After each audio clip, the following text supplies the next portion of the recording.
द्रोणाचार्य ने पांडव तथा कौरव राजकुमारों के शस्त्रास्त्र विद्या की परीक्षा लेने का विचार किया। इसके लिए एक विशाल मंडप बनाया गया। वहां पर राज परिवार के लोग तथा अन्य प्रतिष्ठित व्यक्ति उपस्थित हुए। सबसे पहले भीम एवं दुर्योधन में गदा युद्ध हुआ। दोनों ही पराक्रमी थे। एक लंबे अंतराल तक दोनों के मध्य गदा युद्ध होता रहा, किंतु हार जीत का फैसला न हो पाया। अंत में गुरु द्रोण का संकेत पाकर अश्वत्थामा ने दोनों को अलग कर दिया।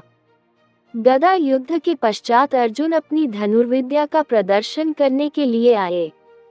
उन्होंने सबसे पहले आग्नेयास्त्र चलाकर भयंकर अग्नि उत्पन्न किया, फिर वरुणास्त्र चलाकर जल की वर्षा की, जिससे प्रज्वलित अग्नि का शमन हो गया। इसके पश्चात उन्होंने वायु अस्त्र चलाकर आंधी उत्पन्न किया तथा पार्जन्यास्त्र से बादल उत्पन्न करके दिखाया। यही नहीं, अंतर्ध्यान अस्त्र चलाया और वहां पर उपस्थित लोगों की दृष्टि से अदृश्य होकर सभी को आश्चर्य में डाल दिया। वहां पर उपस्थित समस्त जन उनकी धनुर्विद्या की प्रशंसा करने लगे।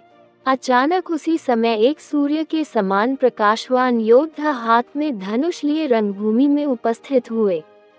वे कर्ण थे। कर्ण ने भी उन सभी कौशलों का प्रदर्शन किया जिसका कि प्रदर्शन अर्जुन पहले ही कर चुके थे। अपने कौशलों का प्रदर्शन कर चुकने के पश्चात कर्ण ने अर्जुन से कहा कि यदि तुम्हें अपनी धनुर्विद्या पर इतना ही गर्व है तो मुझसे युद्ध करो। अर्जुन को कर्ण का इस प्रकार ललकारना अपना अपमान लगा। अर्जुन ने कहा, बिना बुलाए मेहमान की जो दशा होती है, आज मैं तुम्हारी भी वही दशा कर दूंगा। इस पर कर्ण बोले, रंग मंडप सबके लिए खुला होता है, यदि तुम में शक्ति है तो धनुष उठाओ।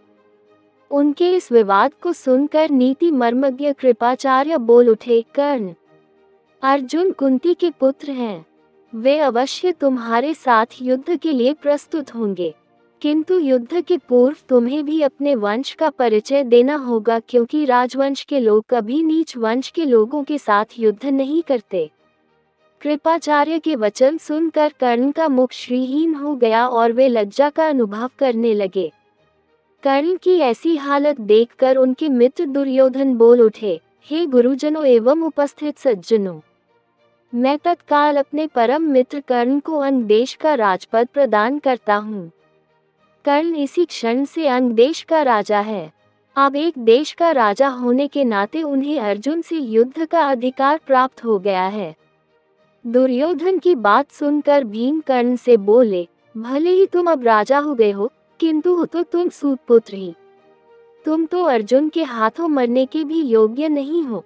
तुम्हारी भलाई इसी में है कि शीघ्र जाकर अपना घोड़े तथा रथ की देखभाल करो। वाद विवाद बढ़ता गया और वातावरण में कटुता आने लगी।